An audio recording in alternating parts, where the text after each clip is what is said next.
can we translate Gita, the philosophy of Krishna, into augmenting business in India?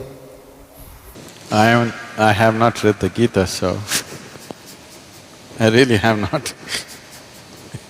I'm sorry, because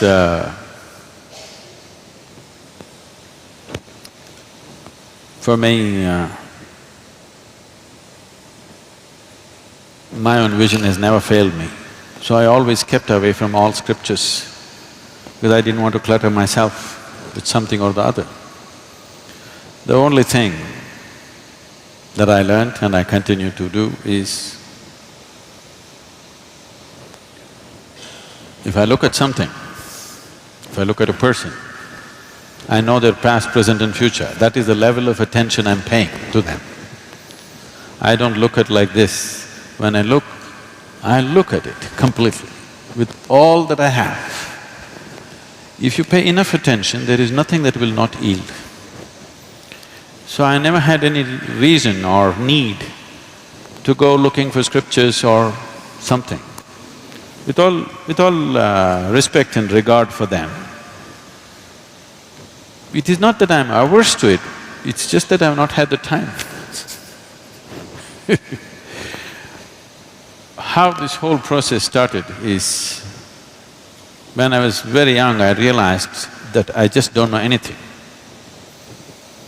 See, if you realize that you do not know, if it's a full-scale realization that you do not know anything, paying attention will be natural. Because you know everything. You know this guy, you know this. There are assumptions and assumptions and assumptions. Well, I've used it in a different way, but even if you're doing business, even if it's for business purposes, the only reason why one human being seems to be… all the opportunities seems to be going in his direction and not other people is simply because he is able to see and other people are not able to see. It's not that it's not there for others. One is able to see and others are not able to see. So essentially, a leader means that you're able to see something that others are not able to see. So, attention without intention, simply being attentive, that's what we were trying to do in the afternoon. Not paying attention to something, just practicing attention, a very heightened level of attention where an unfocused attention, but when you focus it on something, just about anything has to yield, there is no other way to that attention. So, I always focused on enhancing and sharpening my attention, never on retention because what you gather is not you. Essentially, you know that you exist only because you have some sense of attention right now, isn't it? Suppose you fall asleep and you lose your attention, you do not even know that you exist. So the basis of your existence itself is attention. And this attention need not be mortgaged to anything. You just have to sharpen the attention. See, if you have a knife in your hands, there is no such thing that you have to cut only apples with this. If you have a sharp enough knife, you could cut anything that you want. But the important thing is the knife is sharp enough, so that your attention is keen enough, not for something or the other. If your attention has become very keen, if you wish to do a certain type of activity, you can successfully do it. I think I must say something about my own enterprises at one time. My enterprise started when I was 8 years of age. Because of a strange kind of pride in me, I never ever took a single rupee as a pocket money from my parents. I started making money when I was 6, 7 years of age. By 8, I was quite an accomplished entrepreneur. Simple things. Even today I'm known in Mysore because I caught snakes in everybody's houses. If I caught a snake, they gave me 25 rupees. In 1960s, 25 rupees is $1 million for a 7-year-old, 8-year-old kid. I was just on top of the world. So there is a food research institute, CFTRI. Every Saturday afternoon I went there, I caught 4 or 5 snakes. They measured it. I have to show it to like this. If it's over 3 feet, I get 50 rupees. Less than 3 feet, I get 25 rupees. On an afternoon, I would make 100, 150 rupees. I don't know if you can imagine, 150 rupees for an 8, 10-year-old kid in 1960s or 70s was like $1 million today. It was big. And I went to so many things, just about anything that came my way. I should tell you a little enterprise that I did which grew into a big business. After my university, where I learned nothing, but I passed. The only thing was, by then I had crisscrossed India on my motorcycle, and I suddenly realized when I went to the borders of India, they asked me for something other than my driving license. I did not even know that there was a passport. See, it's not like today.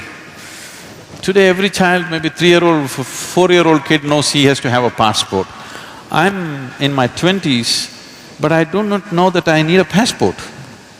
I went to the border and then they said, "Where is your passport?" I said, "What? I have a driving license."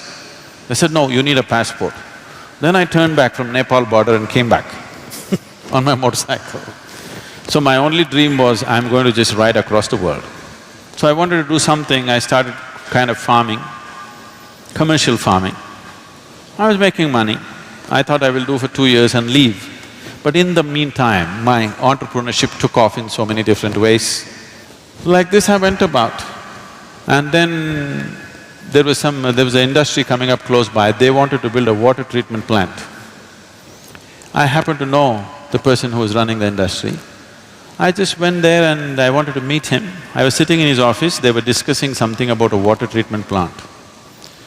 I just heard this and they were looking at the drawings and stuff. Then I asked him, "Can I apply? Can I do this? Because it is close to my farm, can I do this?" He said, "No, this is very complex, there are some experts from Mumbai and Bangalore who will come and do it, you cannot do it." I said, "Give me a chance, let me see." I took the file from him. I went and read through everything. Then I went back to him after 3 days and said, "I can do this." He said, "Don't you do this, you're my friend. I don't want to do this." "No, just let me give the tender." So those days, there was something called as Navakarnataka book stalls. They were selling only the Russian books. You used to get big literature books, you can get Lev Tolstoy's War and Peace for 2 rupees and engineering books for 1 rupee, 2 rupees, all hardbound books. I bought 10 books about water treatment plant, sat down in my farm and poured through this day and night. I made my own new design.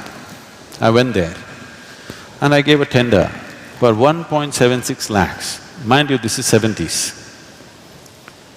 And the closest tender was 32 lakhs.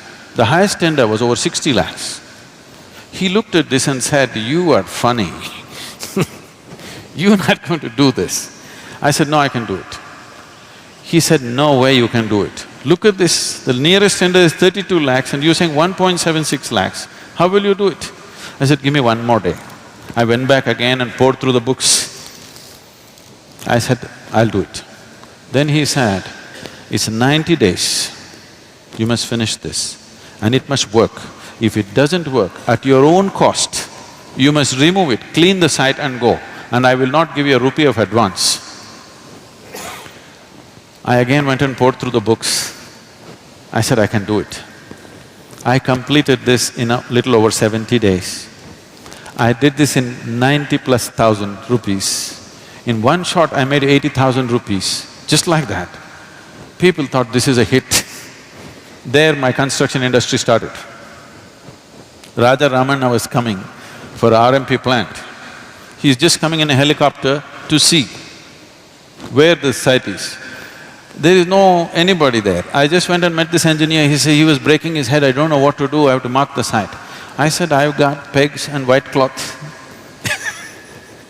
I will just go and mark the site for you." I marked it, they paid me 38,000 rupees for a 15-minute job. I went on my motorcycle and just fixed it myself. Like this my enterprise started and we grew into a major construction company. We were going very big, but then I got enlightened, so I gave up.